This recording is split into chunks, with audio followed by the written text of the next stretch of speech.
Hola, ¿qué tal, hermanos? ¿Cómo están? Muy buenos días tengan ustedes. Domingo 3 de octubre es ahora y estamos ya pasando al último trimestre de este año. Y hermanos, vamos a pasar ahora ya al capítulo 13 del libro de Hechos. ¿Y qué les parece si hacemos, como siempre, un pequeño repaso de lo que vimos la semana pasada? Y de esa forma estamos en contexto y entonces comenzamos con lo que es la predicación, ¿ok?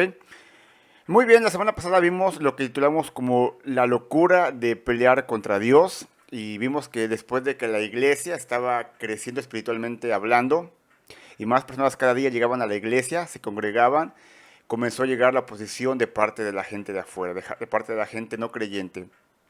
Y vemos cómo el rey Herodes captura a algunos cristianos con el objetivo de torturarlos. Y es en ese contexto que ocurre el primer mártir de los apóstoles, el primer muerto entre los apóstoles.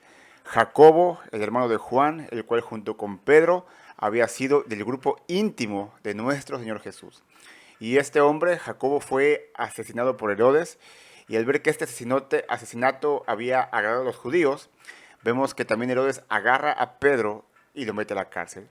Y su objetivo era tenerlo en la cárcel y después de la Pascua llevarlo a los judíos para que finalmente ellos también dieran su consentimiento de muerte y posiblemente crucificaran a Pedro. Sin embargo, en ese lapso de esa noche en la cual Pedro estaba encarcelado, nos cuenta la historia, dice la Biblia que la iglesia hacía oración ferviente por la vida de Pedro. Y es en esa noche, cuando Pedro, que está durmiendo, que está custodiado por 4 guardias de 4 soldados cada uno, un ángel del Señor llega y rescata a Pedro. Los soldados no se dan cuenta de nada, mientras que Pedro, al ser despertado por el ángel, se despierta, se pone su ropa, camina hacia la salida y él piensa que está viendo una visión. No es hasta que llegan afuera de la cárcel que el ángel, habiendo eh, acabado su cometido y se va, que Pedro entonces entiende que no era una visión, que realmente él había escapado y entonces Pedro da la gloria a Dios y se dirige donde estaba parte de la iglesia, en la casa de María, la madre de Juan Marcos, el que escribió el evangelio que lleva su nombre, Marcos, el cual es también sobrino de Bernabé. Así que Pedro toca la puerta y Rode, una criada de la casa que también era cristiana, dice que va a la puerta a ver quién es. Y cuando esta muchacha escucha la voz de Pedro, en vez de abrirle, dice que de gozo va con la iglesia y les comenta que Pedro está afuera. Ellos no le creen, pero al final abren la puerta y asombrados por la situación, Pedro les comenta lo que ha pasado. Piden que avise a Jacobo, un líder de la iglesia, no Jacobo el que murió, sino Jacobo el medio hermano de Jesús, que ahora ya también era creyente. Y entonces Pedro parte del lugar hacia otro lado.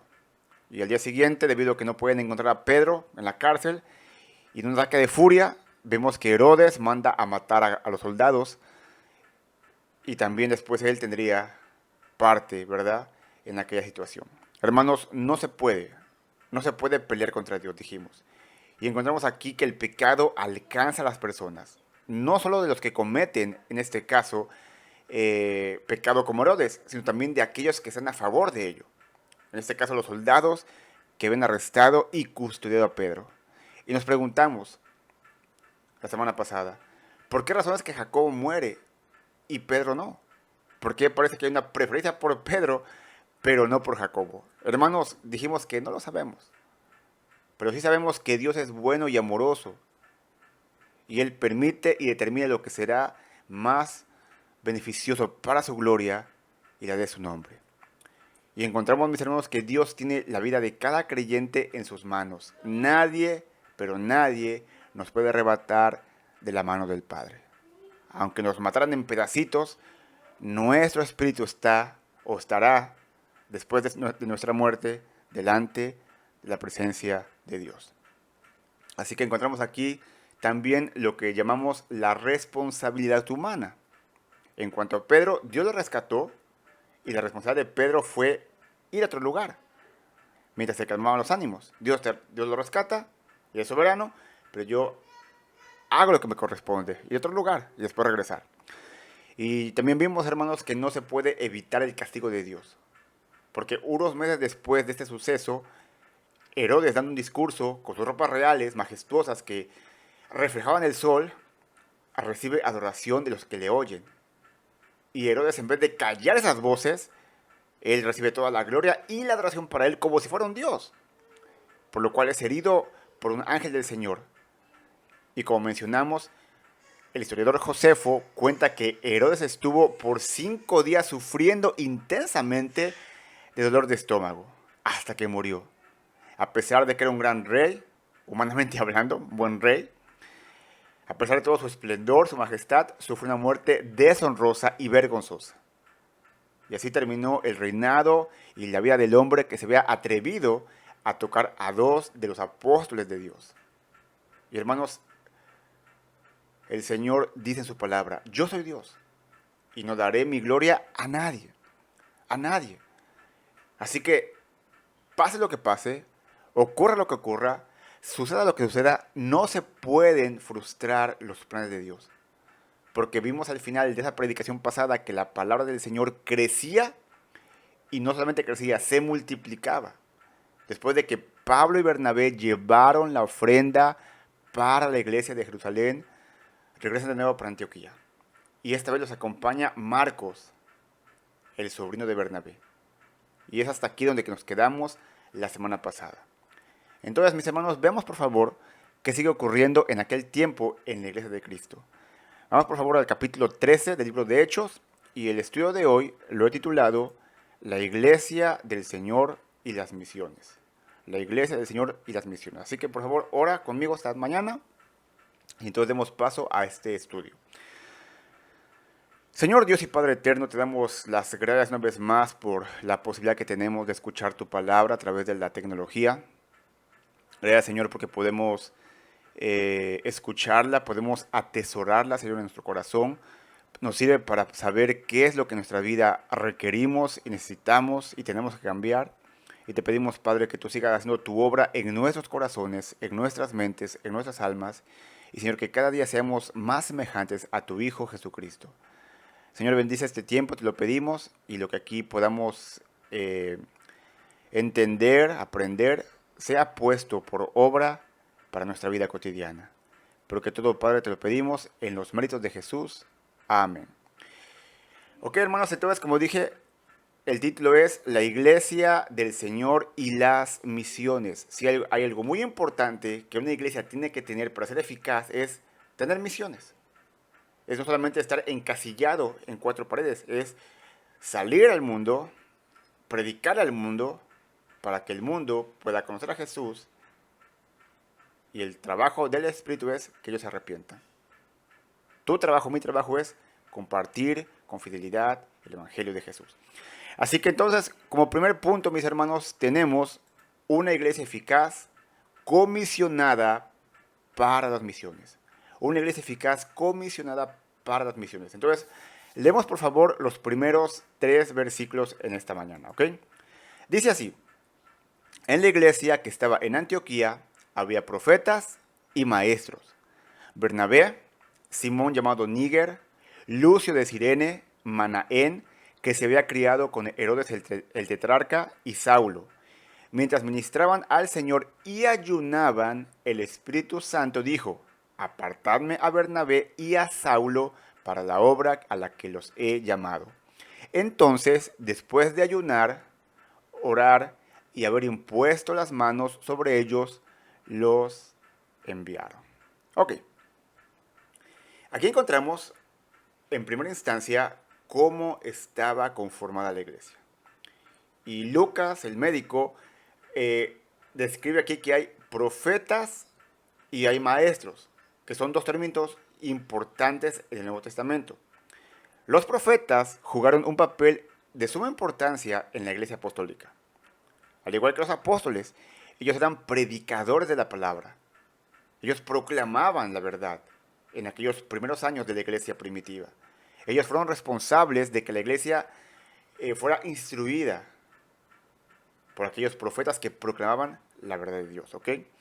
Y desde el Antiguo Testamento, la función principal de un profeta, hermanos, no es el profetizar o dar revelación. Siempre la función principal de un profeta es proclamar la palabra de Dios como un mensajero enviado por él. ¿Ok? Y sí, ciertamente había veces que recibían nueva revelación de parte de Dios. Y de hecho vemos aquí como ejemplo en el Nuevo Testamento a Hechos 11:28 y Hechos 21:10 al 11, ¿ok? Y en ambos incidentes se narra que los profetas, escucha bien esto, a diferencia de los apóstoles, recibieron revelación práctica, no doctrinal, ¿ok? Vuelvo a repetir. Los profetas, a diferencia de los apóstoles, recibieron revelación práctica, mas no doctrinal. Déjame poner un ejemplo, ¿ok? Hechos 11. El profeta Ágabo señala que vendrá una gran hambre sobre Jerusalén. Esa es una revelación práctica, ¿ok? Va a haber una hambre y ya está. No es nada para poner en la Biblia. Una revelación doctrinal, la que los profetas del Nuevo Testamento no hicieron, sí que la podemos ver en los escritos de los apóstoles.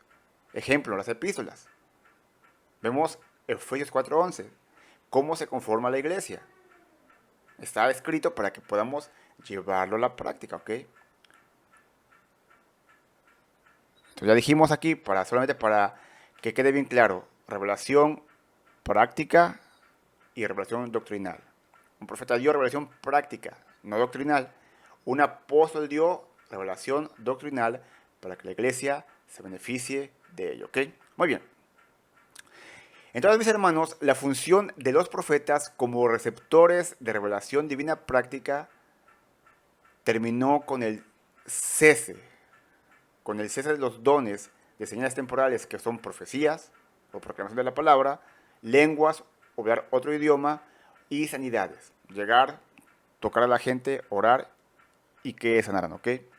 Una vez más, no quiere decir que no, Dios no sane, Dios sana, pero no como un don, sino como Él desea, ¿ok? Muy bien. Entonces vemos que cesan los profetas, cesan los dones y también el oficio de apóstoles también fue reemplazado por el de pastores, maestros, evangelistas y gente que enseña en la iglesia, ¿ok? ¿Quieres ver el ejemplo? Efesios 4, 11 y 12, ¿ok? Muy bien. Entonces, hermanos, en aquel tiempo de transición de la iglesia, como ya dijimos, transición, había profetas y maestros. Y encontramos aquí 5 personas que se distinguen en el relato. Bernabé, Simón llamado Níger, Lucio de Cirene, Manaén que se había creado con Herodes el tetrarca y Saulo. Bueno, aquí en estos 5 ejemplos, ni Bernabé ni Saulo o Pablo no requieren ninguna presentación. Ya los hemos visto, sabemos quiénes son, ¿ok? Los otros 3 que se nombran seguramente incumplen la función de maestros o pastores o profetas en la iglesia. No sabemos y tampoco nos dice el texto, ¿ok? Encontramos primero a Simón llamado Níger. Níger significa negro. Así que Simón posiblemente era un negro de la parte norte de África. Y eso es muy interesante porque él estaba ministrando en la iglesia de Antioquía. Y ministraba como un igual delante de los 5 compañeros. Lo que nos hace ver aquí, hermanos, que en la iglesia primitiva no había ni existía racismo. Y ojo, en tiempos del primer siglo y en todos los tiempos siempre ha habido racismo, ¿ok? Pero esa era una práctica que no se daba en la iglesia. Así que vemos aquí la importancia de tener un mismo trato con nuestros hermanos de la iglesia sin importar su raza, su nacionalidad ni su color, ¿ok? Dios no hace acepción de personas, ¿ok? El otro miembro es Lucio de Cirene. Tampoco se nos dice nada de él, pero era parte del ministerio de la iglesia. Pastor o maestro o profeta, evangelista, no sabemos, ¿ok? Pero era parte de ese grupo del ministerio. Y finalmente, Manaén, que se había criado con Herodes el tetrarca. Lo que nos dice aquí que inicialmente este hombre era un pagano. Era un idólatra. Era alguien que se había criado con Herodes. Y Herodes pues tenía muy mala reputación. Así que no creo que la reputación de Manaén haya sido muy buena. Sin embargo, Dios en su gracia lo rescata, lo transforma, lo disipula y ahora es parte del ministerio de la iglesia de Antioquía. Así que como hemos dicho y lo volvemos a repetir, hermanos, nadie está tan lejos de la gracia de Cristo.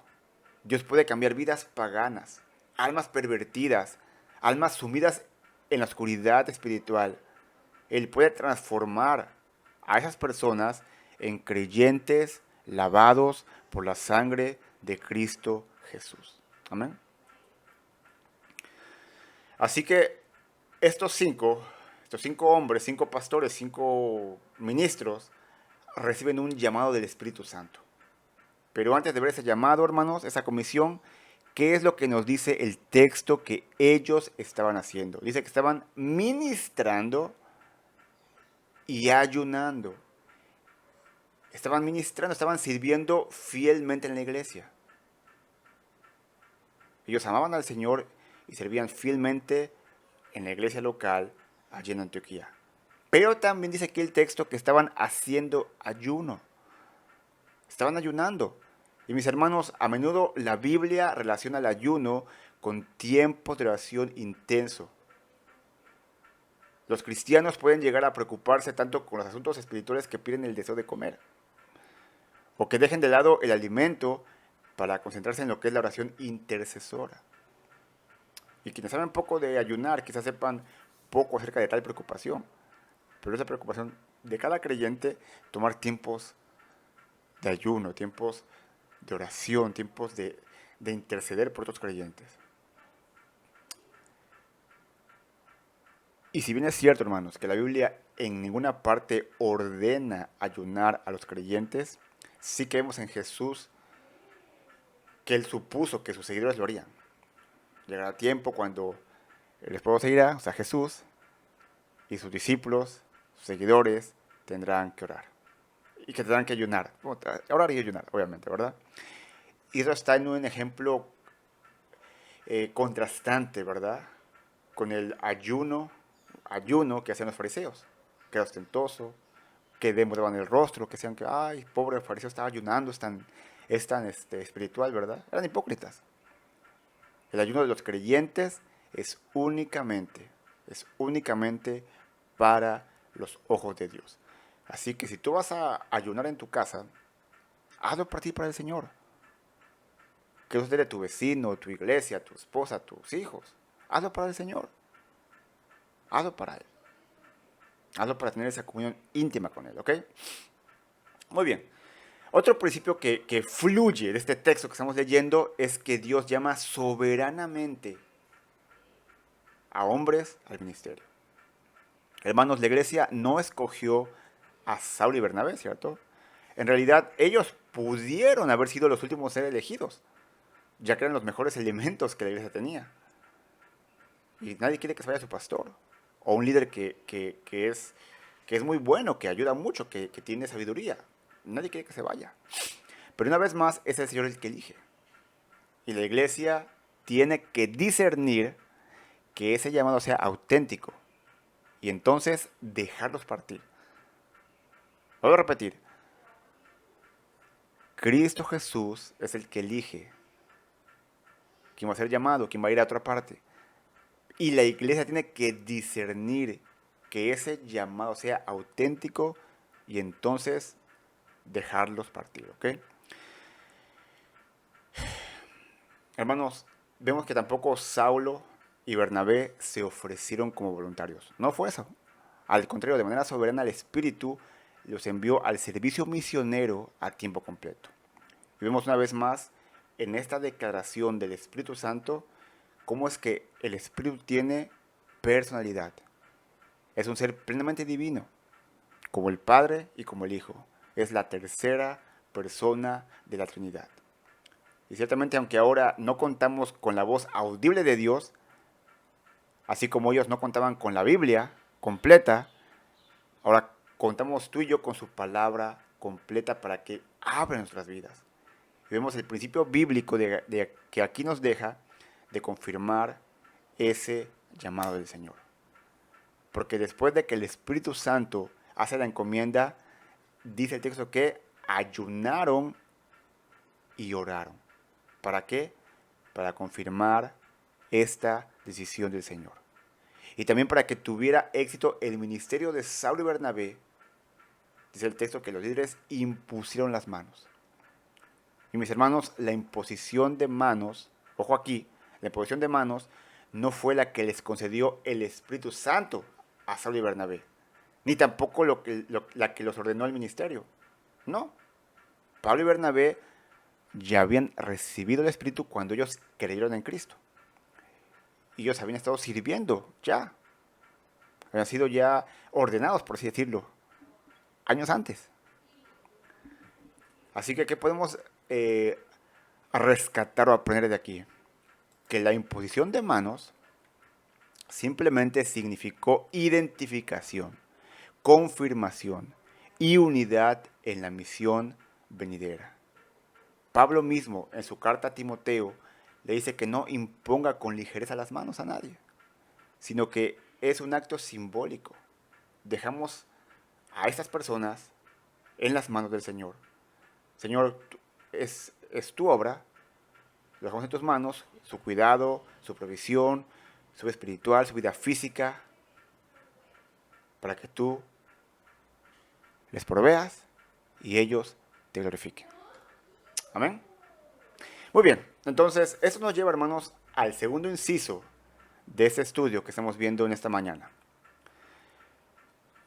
Una iglesia que envía misioneros conforme a la guía del Señor. Pon mucha atención en esto. Una iglesia que envía misioneros conforme a la guía del Señor. ¿Ok? Versículos 4 y 5. Vamos a leer esta mañana. Ellos pues, enviados por el Espíritu Santo, descendieron a Seleucia y de allí se embarcaron para Chipre.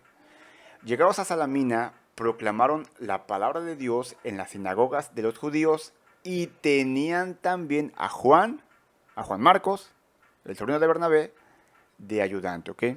Ok. Hermanos, la palabra del Señor es muy clara. Es muy clara, ¿ok? Y se nos deja bien explícito en el texto que fue el Espíritu Santo quien envió a estos hombres. ¿A quiénes? A Saulo y a Bernabé. Y una vez más aquí encontramos responsabilidad humana y soberanía divina, ¿ok? Versículo 3. ¿Quién envía a Saulo y a Bernabé? La iglesia. Pero aquí en el versículo 4 dice que fue el Espíritu Santo. Bueno, entonces, ¿qué pasó aquí? ¿Fue la iglesia o fue el Señor? Sencillo, ¿ok?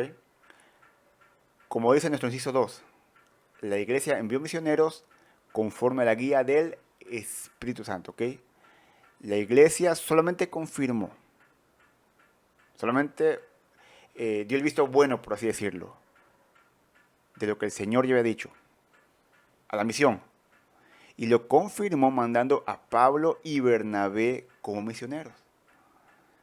Y si bien el Espíritu Santo no menciona un lugar específico a donde tienen que ir, Saulo y Bernabé sin duda eligieron comenzar su alcance misionero en Chipre por varias razones. ¿De dónde era Bernabé? De Chipre. Así que iban a ir a un territorio que él conocía.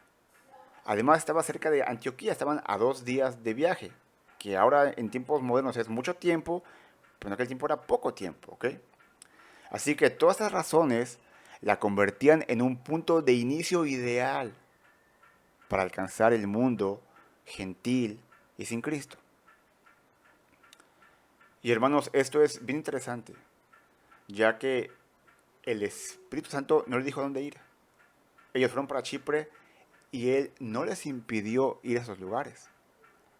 Pablo y Bernabé escogieron bien, discernieron bien dónde empezar ese primer viaje misionero, ¿cierto? Y el Espíritu Santo los confirmó esa ruta al no oponerse a la visita de aquellos lugares. ¿Y por qué digo esto? Porque más adelante veremos que Pablo en su segundo viaje misionero quiere ir a Asia, pero el Espíritu no se lo permite, lo impide. No era en aquel momento, en el futuro, no era la voluntad de Dios para Pablo que fuera a aquel lugar, sino a otro que él le mostraría posteriormente, ¿ok? Así que hermanos, ¿cómo saber, cómo conocer, cómo discernir la voluntad de Dios? Ora, mis hermanos, ora fervientemente, ayuna por eso. Ora con ganas, dijéramos, ¿verdad? Ayuna. Está en sintonía con el Señor. De tal manera que el Señor te muestre y te permita ir o no ir, hacer o no hacer aquello por lo que tú estás pidiendo dirección en oración. ¿Ok? Si es la voluntad del Señor, Él te va a permitir que te vayas. Él te va a permitir que hagas lo que hagas. Si no es su voluntad, se te van a cerrar las puertas. No vas a poder. Va a llegar alguien que te diga, hermano, yo creo que esto no es correcto por esto y esto y esto. Pero ora. Ora fervientemente, pide dirección. Que Él sea tu guía en todo lo que hagas y quieras hacer. ¿Ok? Muy bien. Se nos dice en el texto que Juan Marcos estaba con ellos como ayudante. Aquí surge la siguiente pregunta. Si el Espíritu Santo comisionó solo a Pablo y a Bernabé para la obra, ¿por qué Juan Marcos estaba con ellos? Porque más adelante vamos a ver que él desertó y se fue. ¿Se equivocaron acaso Pablo y Bernabé al llevarle? No lo sé, hermanos, pero es muy posible que sí. Pero por ahora Marcos es parte del equipo. Y como es el texto, él estaba ayudando a Saulo y Bernabé a llevar a cabo su misión espiritual. O sea, en ese momento él estaba haciendo de bendición. Pero, ¿qué pasará después? ¿Fue realmente la voluntad de Dios que él fuera? ¿Qué pasó ahí? Vamos a verlo más adelante, ¿ok? Muy bien, versículo 6. Después de haber recorrido toda la isla hasta Pafos, encontraron a cierto mago, un falso profeta judío llamado Barjesús, que estaba con el procónsul Sergio Paulo, hombre inteligente. Este hizo venir a Bernabé y a Saulo y deseaba oír la palabra de Dios. Muy bien, vamos a dejarla hasta aquí, hermanos. Vamos a dejarla hasta aquí. Permítanme un ratito porque se me perdió aquí. Ok, este deseaba oír la palabra de Dios, pero Elimás el mago, pues así se traduce su nombre, o sea, de Bar Jesús, se les oponía, tratando de desviar de la fe al procónsul. Muy bien. Mira, mi hermano, mi hermana, si algo tiene la Biblia, si algo es algo tajante en la Biblia, es que no tiene pelos en la lengua, por así decirlo, ¿verdad? Lucas señala claramente a Bar Jesús como un falso judío, un falso profeta judío. Hermanos, en nuestros días sufrimos de una pandemia, no de coronavirus, ¿ok? Esa parte, eso es pandemia. Sufrimos una pandemia de falsos profetas, apóstoles ungidos. Y lo malo es que la mayoría no denuncian a estos falsos maestros. Y lo peor es que los que lo hacemos recibimos muchas denuncias de creyentes de que, es que no puedes juzgar si él está sirviendo o él está haciendo la voluntad de Dios. No, hermanos. No, no hay apóstoles, no hay profetas ahora. No hay ungidos que dicen todo y no hacen nada. Que profetizan y todo no se cumple. Hermanos, vivimos en tiempos peligrosos, donde a lo bueno le dicen malo y a lo malo le dicen bueno. Sin embargo, la comisión de ser luz, de ser sal en esta tierra, aún sigue vigente. Para ti y para mí. Y necesitamos denunciar con vehemencia, con valentía a aquellos que van en el nombre del Señor, pero que no son del Señor. Muy bien, así que San Pablo y Bernabé y Marcos en la capital, en Pafos, y dicen que hallan a cierto mago. Y ocurre casi lo mismo que pasó con Pedro y Juan cuando llevan el Evangelio a Samaria. Había un mago, ¿te acuerdas? Simón el mago. Y vimos aquí que Saulo y Bernabé se enfrentan con el mago. Y la palabra mago, hermano, significa, no necesariamente tiene connotación maligna. Se usa, por ejemplo, en Mateo 2.1 para describir a los sabios que van a Belén para ver a Jesús, que ha nacido. Entonces, no necesariamente tiene un contexto negativo, pero sí que había magos que estaban en lo oculto, ¿ok? Y mira lo que dice un comentarista al respecto. Dice, El término originalmente se refería a la tribu sacerdotal hereditaria dentro de la nación de los medos y persas. Ellos eran muy versados en astronomía, en astrología, en agricultura, en matemáticas e historia. Además participaban en varias prácticas ocultistas y eran famosos por su habilidad para, comillas, interpretar sueños. Tal era su poder e influencia política que ningún gobernante persa llegaba al poder, o sea, ser rey, sin aprobación de estos magos. O sea, era gente que tenía mucho poder político y económico también. Así que Bar Jesús no solo era un mago, en la extensión de la palabra, ¿verdad? Lucas lo describe como un falso profeta. Y es muy irónico aquí porque el nombre Bar Jesús significa hijo de salvación. Un nombre realmente extraño, irónico para un profeta falso y engañador. Ahora, no fue que por accidente este hombre Bar Jesús fuera amigo del procónsul Sergio Paulo.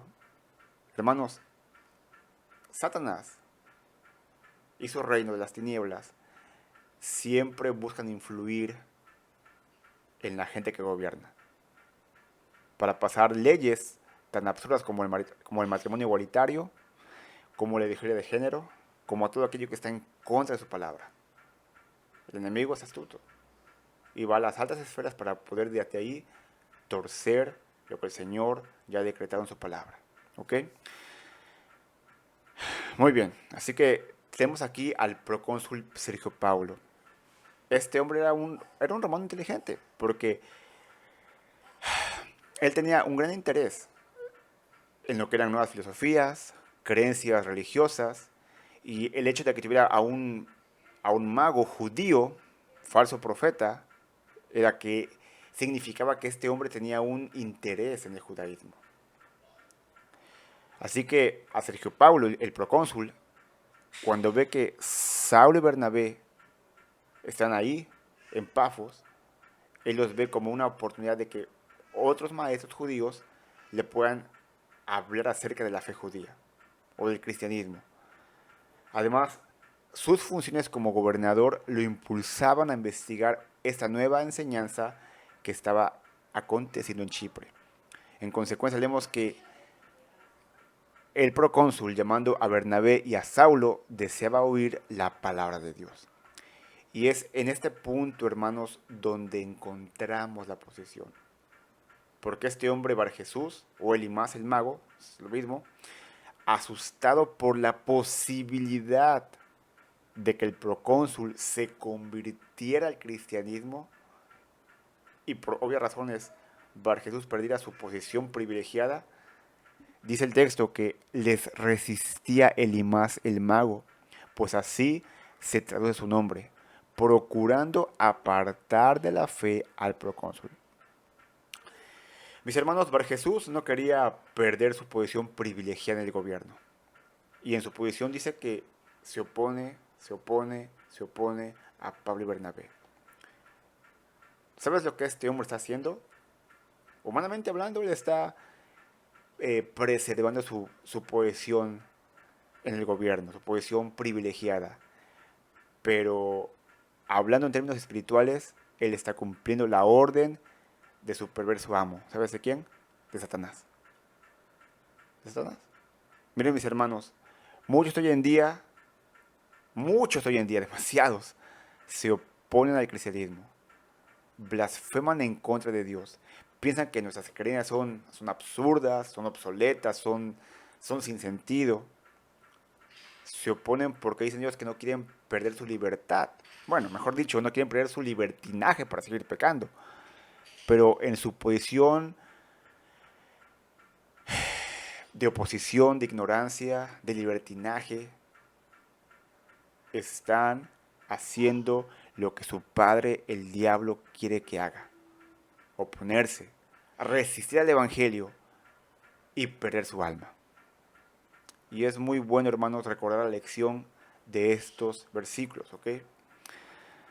Llevar a alguien a Cristo no es simplemente un ejercicio académico.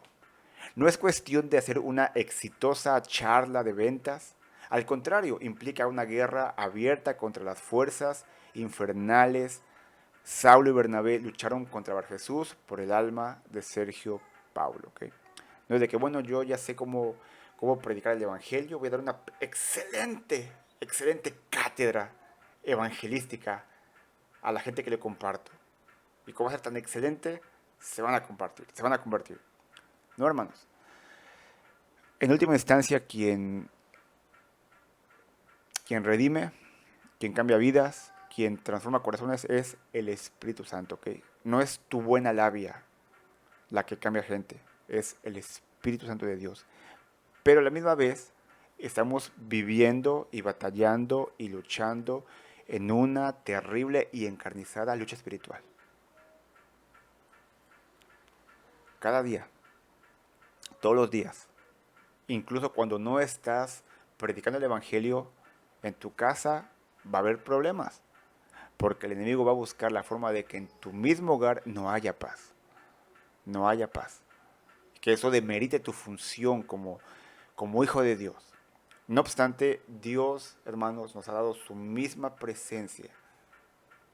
La presencia de su Santo Espíritu para poder salir victoriosos ante todo ataque del enemigo. ¿Ok? Versículo 9. Entonces Saulo, llamado también Pablo, lleno del Espíritu Santo, fijando la mirada en él, dijo, tú, hijo del diablo, que estás lleno de todo engaño y fraude, enemigo de toda justicia, ¿no cesarás de torcer los caminos rectos del Señor? Ahora, he aquí, la mano del Señor está sobre ti. Te quedarás ciego y no verás el sol por algún tiempo. Al instante, niebla y oscuridad cayeron sobre él, e iba buscando quién lo guiara de la mano. Entonces el procónsul, cuando vio lo que había sucedido, creyó, maravillado de la doctrina del Señor. Pregunta, mis hermanos. Cuando tú tienes que responder sobre algo que te molesta, que te irrita, que te pone de malas, ¿cómo es tu respuesta? ¿De qué forma respondes? ¿Lleno del Espíritu Santo o lleno de tu carnalidad pecaminosa? Mira, Bar Jesús se les oponía fuertemente a Pablo y Bernabé. Y esa frase se les oponía señala una acción continua. O estuvo haciendo eso por algún tiempo, posiblemente algunos días, o estuvo todo el tiempo que ellos predicaban, compartían, opone y dando argumentos en contra, pero algo es que lo que estaba oponiéndose grandemente. Y Pablo y Bernabé no dijeron nada. Seguramente oraron por este hombre, oraron por la situación espiritual que estaba pasando. Pero cuando no hubo más remedio y lleno del Espíritu Santo, Pablo habló con cordura. Pablo habló con poder del Espíritu del Señor. ¿Y qué dijo? Hijo del diablo. Hijo del diablo. Lleno de todo engaño y fraude. Y eso va para los que creen que todos somos hijos de Dios. No, hermanos. Somos creación de Dios. Cuando creemos en Cristo somos hijos de Dios. Y si no, eres hijo del diablo. Era irónico, ¿verdad? Bar Jesús significa hijo de salvación. Y lejos de ser un hijo de salvación, Bar Jesús era acusado por Pablo como hijo del diablo. Este hombre, Bar Jesús, se creía un profeta justo, pero Pablo lo denunció como el enemigo de toda justicia. Eres completamente injusto. Eres completamente cruel. Estás camino al infierno y te quieres llevar también al procónsul y a los demás. Este hombre constantemente retorcía y pervertía la palabra de Dios. Lo que llevó a Pablo a hacer esta devastadora pregunta. ¿No cesarás de torcer los caminos rectos del Señor? Hermanos, en muchas ocasiones, cuando recibimos cierto tipo de argumentos, cierto tipo de oposición, en muchas ocasiones lo más sabio es quedarse callado y orar al respecto, orar por esa persona. Pero va a llegar el momento en el cual, llenos del Espíritu Santo y con discernimiento espiritual, tengamos que denunciar a estas personas, ¿ok? Al principio hay que orar, que no te hierva la sangre. Ora por esa persona, para que el Señor tenga misericordia y se arrepienta. Y si después de un momento Dios te da esa luz verde, llena del Espíritu, denuncia a esos falsos maestros, falsos profetas, ¿ok? Muy bien. El texto nos dice, versículo 11. Ahora, he aquí, la mano del Señor está sobre ti. Te quedarás ciego y no verás el sol, ojo a esto, por algún tiempo. Al instante, niebla y oscuridad cayeron sobre él e iba buscando quien lo guiara de la mano. Hermanos, inclusive en esta declaración muy fuerte de Pablo, tú y yo podemos encontrar la misericordia del Señor. Porque no se le dejó ciego para siempre a Bar Jesús, que hubiera sido tal vez lo más justo. Que la ceguera de este hombre fuera temporal era una señal de la misericordia de Dios. Y aunque la Biblia no lo señala, esperamos en el Señor que este Bar Jesús, ya recuperado su vista física, haya creído en Jesús, se haya arrepentido y haya también tenido esa vista espiritual. ¿Okay? Versículo 12. Muy importante este versículo. Entonces el procónsul, cuando vio lo que había sucedido, creyó. Ojo en esto. Maravillado de la doctrina del Señor. Muy bien. Como se nos narra en el libro de Hechos, hermanos, Dios usa milagros, o usó milagros para confirmar la autenticidad de los mensajeros que Él envió y la verdad de su palabra. Que Cristo es Dios, punto. Que Jesús fue el Mesías. Pero es aquí muy significativo que fuera la doctrina del Señor, no el asombroso milagro que acaba de presenciar, lo que motivó, lo que llevó, lo que hizo que el procónsul creyera. El hombre estaba maravillado de la doctrina del Señor, no del milagro. Y hermanos, hoy en día muchos creen por supuestos milagros de charlatanes que quieren ser de Cristo, no lo son. Mira, el diablo también obra milagros, ¿eh? El diablo también puede obrar milagros. Y esa gente que cree en esos charlatanes, en su mayoría, hacen profesiones de fe falsas. Profesiones de fe motivadas por el emocionalismo del momento, por lo que están viendo, pero no por la necesidad de un Salvador que perdone sus pecados. Y si bien es cierto, mis hermanos, que el Señor puede y obra milagros verdaderos todavía, no es el milagro lo que nos debe llevar a la acción, sino la doctrina de Cristo, la cual nos enseña que somos pecadores sin remedio, que estamos destinados al infierno por nuestras maldades, pero que en su misericordia, en su gracia, en su bondad, Dios proveyó de un Salvador, Cristo Jesús, el cual vivió una vida perfecta, el cual murió en la cruz, el cual resucitó, y que tú y yo podemos ser salvos si arrepentidos y en fe llegamos a Él. Hermanos, eso es una hermosa doctrina de la salvación. Eso sí que debe movernos a la acción. Así como yo reconocí mi pecado, me arrepentí, me aparté de Él, mi acción ahora es contárselo a los demás que no tienen a Cristo. El procónsul fue movido a la acción por el Evangelio de Cristo, no por el milagro de Dios. Y él creyó. Mira lo que pasó en la vida de Sergio Paulo. Dice un comentarista lo siguiente: no hay ninguna razón para dudar de la autenticidad de la fe de Sergio Paulo. Que se convirtiera en un cristiano verdadero lo sugieren fuentes extrabíblicas.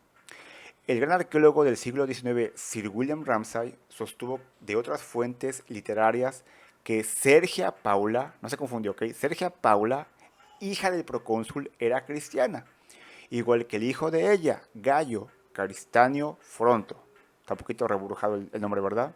el primer ciudadano de Antioquía de Pisidia en ingresar al Senado romano como cristiano. Así que mientras su antiguo consejero Barjesús se sumía en la oscuridad física, el procónsul emergía de la oscuridad espiritual a la gloriosa luz del Evangelio, el cual le permitió ser salvo. Entonces, mis hermanos, ¿qué podemos aprender de este segundo punto que estamos ya concluyendo? Número 1. La iglesia de Antioquía representa con toda razón un ejemplo de una iglesia eficaz y misionera. Número 2. La misión triunfante de evangelizar el mundo gentil que ella iniciara constituyó un paso histórico. Número 3. La verdadera iglesia de Jesucristo sobre la tierra hoy día es el legado espiritual de tal eficacia. Hermanos, la iglesia inició en Palestina, en el oriente, a miles de kilómetros de aquí, separados por dos o por un mar muy enorme, un océano. Si tú y yo estamos aquí, es primeramente gracias a Dios y a su gracia, a su evangelio. Y también a que la iglesia del Señor, eficaz, amante de Cristo y misionera, se preocupó en su generación por llevar el evangelio a otras personas. Y en su momento llegaron a nuestro continente. Y esos misioneros perseverando, luchando, frustrándose, teniendo oposición, nos dio el evangelio. Hoy en día hay oposición, hay luchas.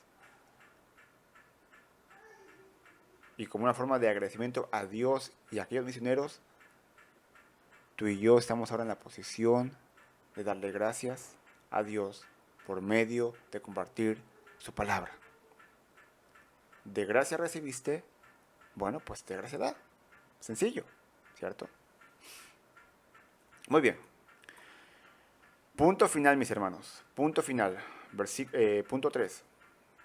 Oposición y persistencia. Oposición y persistencia. Versículos 13 y 14. Pablo y sus compañeros zarparon de Pafos y llegaron a Perge de Panfilia, pero Juan, apartándose de ellos, regresó a Jerusalén. Mas ellos, saliendo de Perge, llegaron a Antioquía de Pisidia. Ok, después de esta oposición de Barjesús, hermanos, y habiendo salido de Pafos, habiendo salido victoriosos de aquel lugar, ocurre, al menos en este contexto, de un hecho triste, de un hecho lamentable para el equipo misionero en su primer viaje misionero. Dice que Juan, apartándose de ellos, regresó a Jerusalén. En Pafos hubo una oposición externa de gente que no era creyente. Pero ¿sabes algo? Los ataques externos no son la única estrategia de Satanás. Él tiene más, y más letales, como por ejemplo los ataques durante siglos, hermanos, al interior de la iglesia. Así que no es de extrañar que también como presión interna Satanás intentara descarrilar la misión a los gentiles. Y de esa presión resultó la deserción de Juan Marcos. Dice aquí el texto: una vez concluida su obra en Chipre y habiendo zarpado de Pafos, Pablo y sus compañeros arribaron a Perge de Panfilia, pero Juan, apartándose de ellos, volvió a Jerusalén. Perge, hermanos, era una provincia, una ciudad importante, en la provincia romana, en Asia Menor.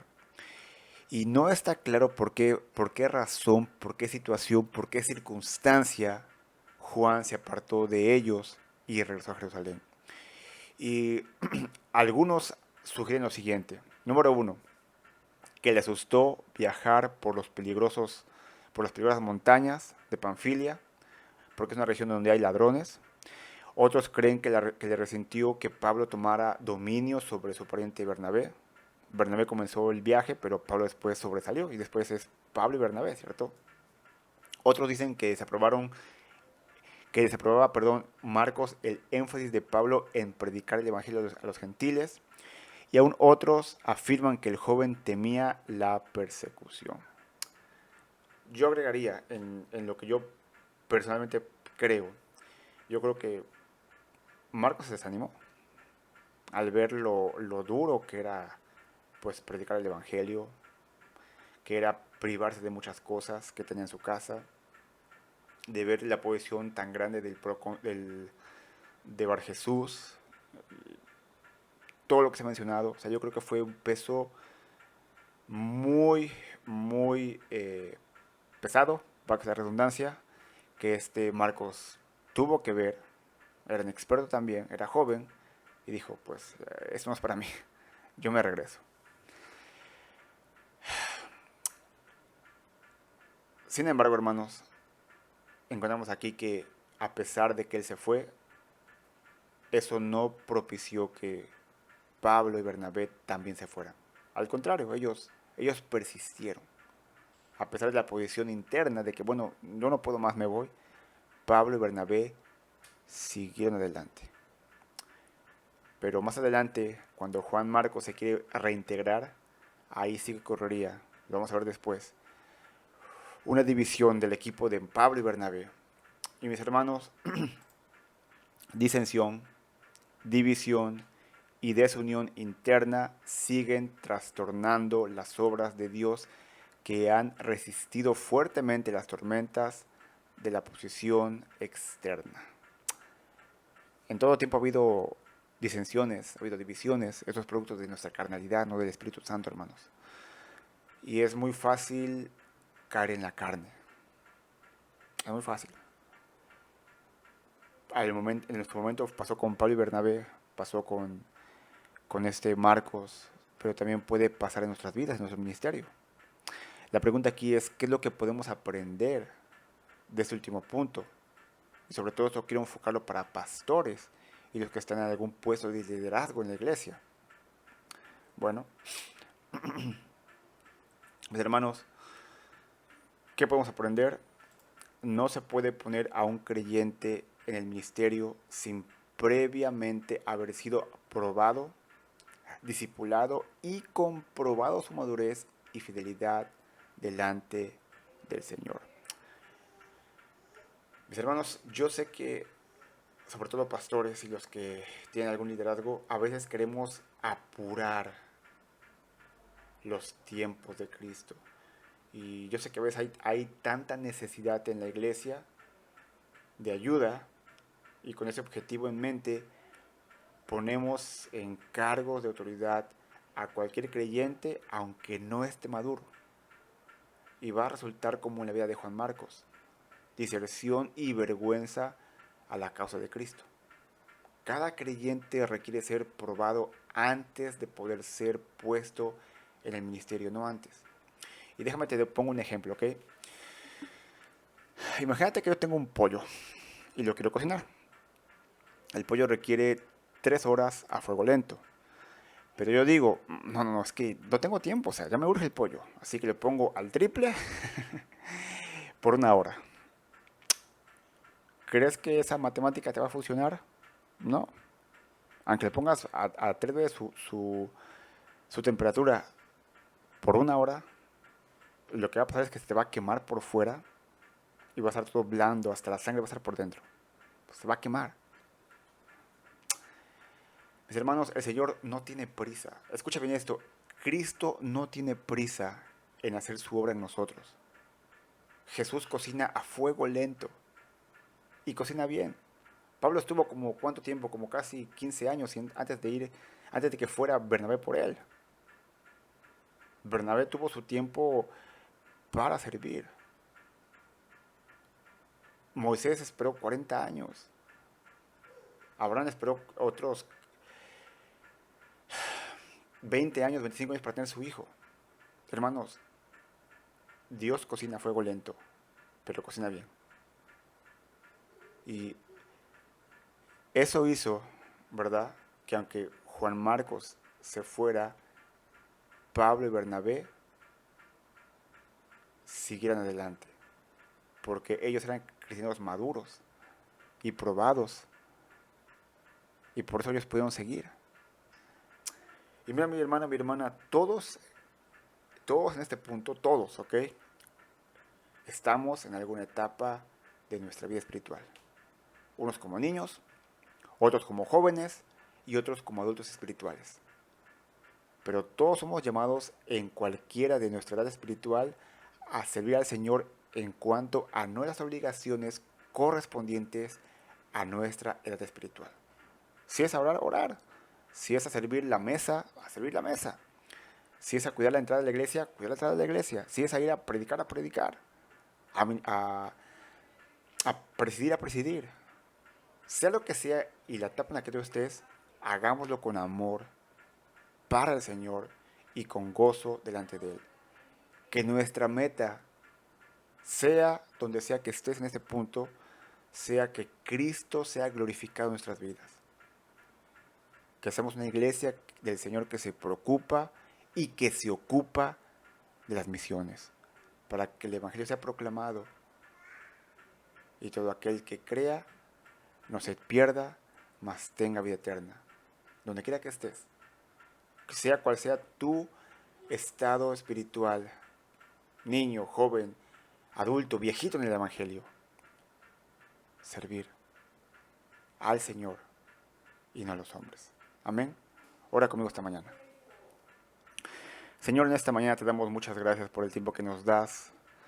Gracias porque podemos ver la necesidad tan grande de no solamente encasillarnos y crecer en sabiduría, en madurez, en discernimiento en la iglesia, sino también poner nuestra vista en la gente de afuera sin Cristo. Poder ser una iglesia no solamente eficaz, sino también misionera, Señor. Padre, te pedimos, te rogamos que esto sea una realidad en nuestra vida, Señor. Que nuestro deseo, que uno de nuestros deseos genuinos sea que tu palabra sea extendida, que la gente que nos rodea escuche tu palabra y que tú en tu gracia les concedas la fe y el arrepentimiento para que ellos puedan creer en ti. Señor, te pedimos que tú sigas obrando en nuestras vidas, en nuestros corazones. Y Padre, te damos gracias por este tiempo. En el nombre de Jesús. Amén. Pues bien, mis hermanos, pues sería todo por el día de hoy. Yo creo que pudimos haber aprendido bastante este día. Seguiremos la próxima semana. ¿Qué pasa con Bernabé y Pablo ahora que han llegado a aquel lugar y están solos? Bueno, solos sí, pero están con el Señor. Así que vamos a ver qué pasa la próxima semana. Hermanos, que Dios les bendiga y que Él siga haciendo su obra en sus corazones. Bendiciones.